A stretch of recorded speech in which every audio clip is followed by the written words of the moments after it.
अंग्रेजों का जब भारत में राज आ गया था, हमने पहले पढ़ा था कि अंग्रेजों ने भारत में 3 प्रेसिडेंसी बनाई थी। क्या बनाई थी? 3। एक बंगाल, एक मद्रास, एक बॉम्बे। कौन कौन सी? इनको अंग्रेज बोलते थे प्रेसिडेंसी। क्या बोलते? और तीनों प्रेसिडेंसी में एक एक गवर्नर बनेगा। बंगाल का गवर्नर अलग, मद्रास का गवर्नर अलग, बॉम्बे का गवर्नर, बॉम्बे वाले बॉम्बे का काम, बंगाल वाले बंगाल का काम, मद्रास वाले मद्रास का काम। आपस में कोई इंटरफेयर, अपना अपना काम करो। ठीक ठाक चल रहा था कंपनी का मामला। कंपनी एक प्राइवेट कंपनी है जिसको ब्रिटेन की गवर्नमेंट ने अनुमति दे रखी है कि तुम भारत में जाके क्या कर सकते हो? बिजनेस। ऐसा कुछ ही था 1773 के आसपास। कब की बात है? 1773।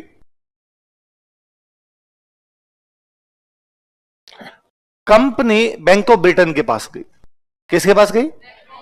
और बैंक ऑफ ब्रिटेन को कहा हमें 4 लाख पाउंड का कर्जा चाहिए। कितना कर्जा? 4 लाख पाउंड। पाउंड है ब्रिटेन में 4 लाख पाउंड का। तो बैंक ऑफ ब्रिटेन का जीरो कितने लगते हैं पता है क्या तुम्हें? 4 लाख पाउंड में लोन चाहिए। इतना बड़ा लोन कैसे मिल सकता है? और तुम्हें लोन क्यों चाहिए? तुम तो ईस्ट इंडिया कंपनी हो, तुम तो भाई साहब सोने की अंडे देने वाली मुर्गी हो। पैसे ही पैसे हैं तुम्हारे पास, तो नोट छापने वाली मशीन है। उनका नहीं, हमारे पास पैसे नहीं। अरे कैसे नहीं है? शेयर मार्केट हम देखते हैं, उधर शेयर मार्केट आ गया था। शेयर मार्केट में कंपनी के शेयर हमेशा ऊपर रहते। तो कौन सी कंपनी के शेयर ऊपर रहेंगे? जो कंपनी लाभ में होगी या जो कंपनी घाटे में होगी? जो प्रॉफिट के अंदर होगी। तो आज तुम्हारे तो शेयर बड़े मार्केट में जाते हैं। और कंपनी बैंक ऑफ ब्रिटेन के सामने रोई और कंपनी ने कहा कि भाई साहब हमारे डॉक्यूमेंट्स झूठे हैं और हमने फ्रॉड करके ये कंपनी के शेयर ऊपर कर रखे, हम घाटे में। बैंक ऑफ ब्रिटेन का ना झूठ बोलते हो तुम।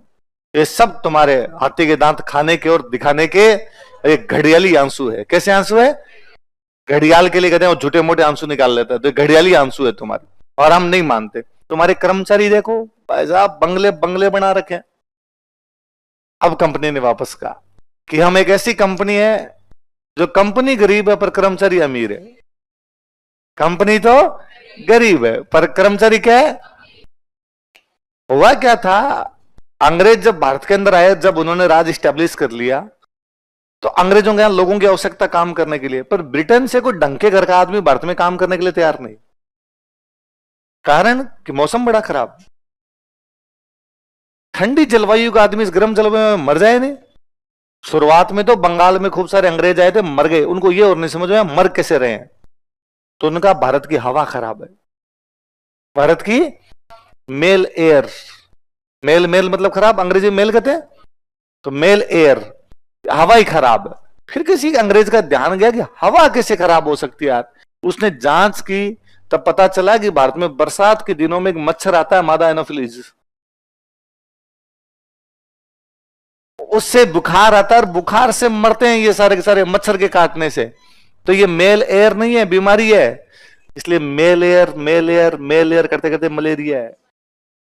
तो मलेरिया का नाम इसलिए मलेरिया पड़ा हुआ है कि उनको लगा कि खराब हवा से हमारे बुखार होती है, जो खराब हवा से नहीं होती वो मच्छर से हुआ करती थी।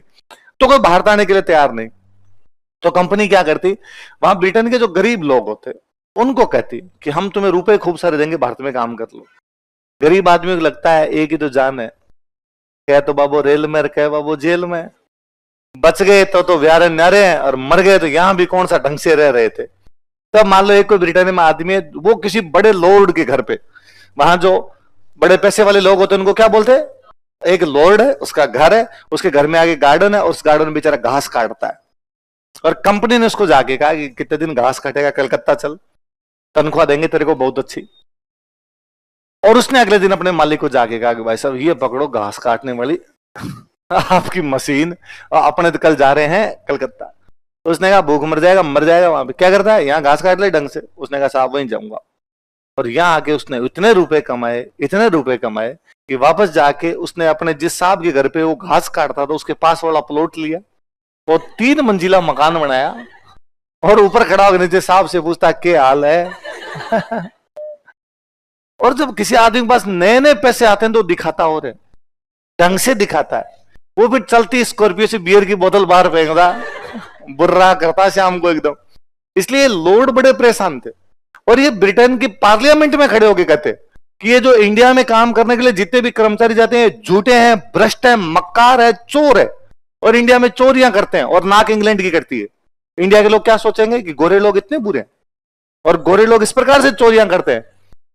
पर कंपनी बड़ी सियानी थी। कंपनी क्या करती, मान लो पार्लियामेंट में 10 आदमी खड़े होकर विरोध में बोल रहे हैं, तो कंपनी को दूसरे 10 आदमियों को रुपए देती कि हमारे पक्ष में कोई बोले तो बिठा देना, हमारे खिलाफ कोई बोले तो। और जैसे कंपनी खिलाफ बोलता 10 वाक्य देख भाई साहब कंपनी प्राइवेट है। पार्लियामेंट में ना प्राइवेट कंपनियों की बात करनी बंद करो। पार्लियामेंट में यार ये बात देखो ना, ब्रिटेन में रोड बनी कि नहीं बनी, ब्रिटेन में स्कूल बने कि नहीं बने, ब्रिटेन में हॉस्पिटल बने कि नहीं बने। एक कंपनी भारत में क्या करती, तुम्हें क्या लेना देना, टैक्स मिलता है तुम्हें, बात रफा दफा हो जाती, सारे उनके पक्ष में आ जाते। पर अब जब 1773 में बैंक ऑफ ब्रिटेन से 4 लाख पाउंड का कंपनी ने कर्जा मांगा, तो बैंक ऑफ ब्रिटेन ने कहा कि पार्लियामेंट अप्रूव करेगी तो ही लोन देंगे, वरना हम लोन नहीं देंगे। पार्लियामेंट में पूछो, तो पार्लियामेंट में मामला गया। पार्लियामेंट को कहा गया कि ये 4 लाख पाउंड का कर्जा मांग रहे हैं, इतना लोन मांग रहे हैं। पार्लियामेंट ने पूछा इतने लोन का ये करेंगे क्या, और इनके रुपए कहां गए। बैंक ऑफ ब्रिटेन ने कहा इनके तो कागज ही झूठे हैं, ये तो घाटे में चल रहे हैं सारे के सारे। तो इनके कर्मचारियों के पास रुपए कहां से आए, तो दस्तक का दुरुपयोग। कहां पे रुपए है, कंपनी के कर्मचारी कंपनी का बिजनेस करते थे कम, खुद का बिजनेस करते थे, टैक्स देते नहीं थे, खुद का बिजनेस करते। यहां पे भारतीय जो व्यापारी थे उनसे गिफ्ट ले लिया करते, भारतीय व्यापारियों को दस्तक देके उनका बिजनेस करा के उनसे रुपए ले लिया करते, सारी चोरियां करते यहां पे सारे के सारे। और बैंक ऑफ ब्रिटेन को लगा गया तो मामला बड़ा गंभीर है। और अब वो जो विपक्ष में बोलते थे वो खड़े और उन्होंने कहा हमने तो पहले कहा था, आपने हमारी बात सुनी नहीं थी, हमने कहा था बहुत बुरे लोग हैं। और हम तो आज भी कह रहे हैं इस कंपनी के लिए नियम बनाओ, इस कंपनी के लिए, इस कंपनी को रेगुलेट करो। इस कंपनी क्या करो, कौन करे रेगुलेट, पार्लियामेंट। कौन करे, पार्लियामेंट। क्या करे, रेगुलेट। किसको, यह बात किस साल हो रही है, पहली बार ब्रिटिश संसद कंपनी के लिए नियम बना रही थी, कंपनी को रेगुलेट कर रही थी। कंपनी क्या कर रही थी, इसलिए उसका नाम है रेगुलेटिंग एक्ट। ब्रिटिश पार्लियामेंट ने कहा पहले तो यह बताओ कि वहां है क्या, तुम्हारा सिस्टम कैसे है। तो साहब हमारी 3 प्रेसिडेंसी है, बंगाल, बॉम्बे, मद्रास। अच्छा उनमें क्या करते हो, तीनों में गवर्नर होता है, बॉम्बे का गवर्नर अलग, मद्रास का गवर्नर अलग और बंगाल का गवर्नर अलग। ना ये थोड़ी होता है डिसेंट्रलाइजेशन, नहीं, कोई भी सिस्टम तब चलता है जब वो सेंट्रलाइज्ड हो जाए। एक जगह से डिसीजन लिए जाने चाहिए और तीनों में से एक जगह से डिसीजन लिए जाएंगे। तीनों में से सबसे सीनियर कौन है, तीनों में सबसे अधिक पैसे वाला कौन है, कि बंगाल। कौन है, तो आज के बाद बंगाल का गवर्नर खाली गवर्नर जनरल नहीं है, वो सबका जीजी है, वो सबका क्या है, जीजी। क्या है, जीजी। तो बंगाल वाले गवर्नर को बोलेंगे बंगाल का गवर्नर जनरल। मद्रास बॉम्बे वाले तो अभी भी गवर्नर है, लेकिन ये क्या होगा, वो जो पहला आदमी था वो कौन था, वॉरेन हेस्टिंग्स। बंगाल का गवर्नर आज के बाद क्या करेगा, गवर्नर जनरल। तो ये मद्रास और बॉम्बे का, मद्रास और बॉम्बे इसके अंडर में होगी। तो मद्रास बॉम्बे ने कहा अच्छा काल मरी आज भूतनी होगी, मतलब ये कल का गवर्नर जनरल हमारे पे रोब चलाएगा। आज ज्यादा नहीं, थोड़ी थोड़ी बातें इसकी मान लेना, ज्यादा मानने की आवश्यकता नहीं। इसलिए 1775 में आपकी, 1776 में पुरंदर की संधि कौन सी है, और बॉम्बे वाले मानते नहीं है।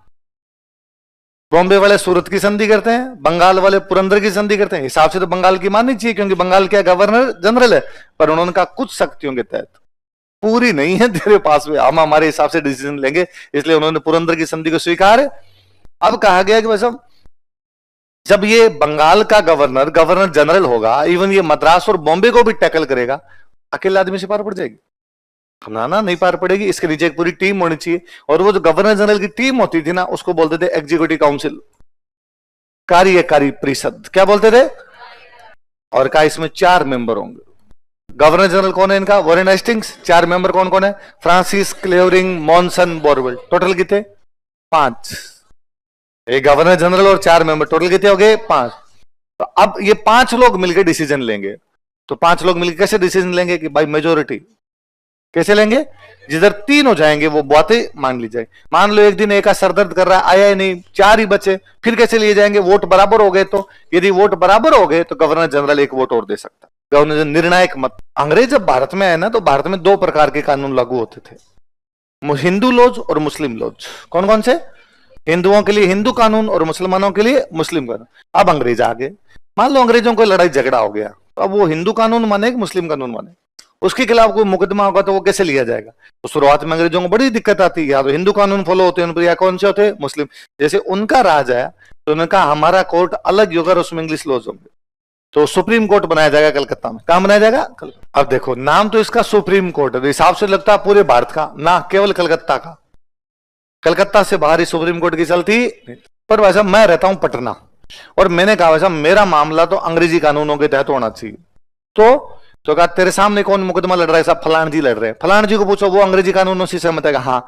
तो यदि दोनों पार्टी एग्री करती है तो बाहर का मामला भी कलकत्ता में सुना जा सकता है, वरना कलकत्ता कलकत्ता है, पर दोनों पार्टी एग्री करेगी तो बाहर वाला भी कलकत्ता में सुन ले। क्यों रेगुलेट करना पड़ा कंपनी को? क्योंकि कंपनी के कर्मचारी खुद का बिजनेस करते ज्यादा और कंपनी का करते कम, इसलिए कंपनी हो रही थी गरीब, कंपनी चल रही थी घाटे में, इसलिए कंपनी को क्या करना पड़ा? रेगुलेट। तो अब इसमें कहा गया भाई कर्मचारी तो पंगा कर रहे हैं इधर उधर, इसमें कहा गया कंपनी के कर्मचारी निजी व्यापार नहीं कर सकते। कंपनी के कर्मचारी हो तो केवल किसका धंधा करोगे? कंपनी का। खुद की दुकानदारी बंद। पर कर्मचारी और सियाने पड़ते। मान लो मैं एक कंपनी का कर्मचारी हूं, अब कैसे पता चलेगा मैंने प्राइवेट ट्रेड किया कि नहीं किया? मैं कौन सा बता कर रहा हूं, कौन से मेरे पे कैमरे लगे हुए? तो अब होता क्या कि मैं जब ब्रिटेन से आया तब नंगा भूखा नंगा आया उधर से, मेरा खाता चेक किया, तेरे पास रुपए कितने हैं? मेरे पास रुपए थे 37। अब अंग्रेजों ने कहा तेरे को हम 100 रुपए महीने की तनख्वाह देंगे, तो हिसाब से 12 महीने मेरी तनख्वाह 1200। मैं कुछ भी एक भी खर्चा ना करूं, मांग मूंग के खा लूं, तो भी 12 महीने बाद मेरे खाते में कितना आना चाहिए? कितने रुपए होने चाहिए? 12 महीने बाद मेरे खाते में रुपए 28,000। तो अंग्रेजों ने पूछा ये कहां से? इसका मतलब मैंने प्राइवेट ट्रेड किया, ये कहां से है? तो अब मैं ये तो कैसे कहूं मैंने खुद का ट्रेड किया, कंपनी का काम नहीं किया? तो मैं कहता कि मेरे कुछ इंडिया में दोस्त हैं वो मेरे को गिफ्ट देते हैं। तो अंग्रेजों ने लिखा कि कंपनी का कर्मचारी गिफ्ट नहीं ले सकता।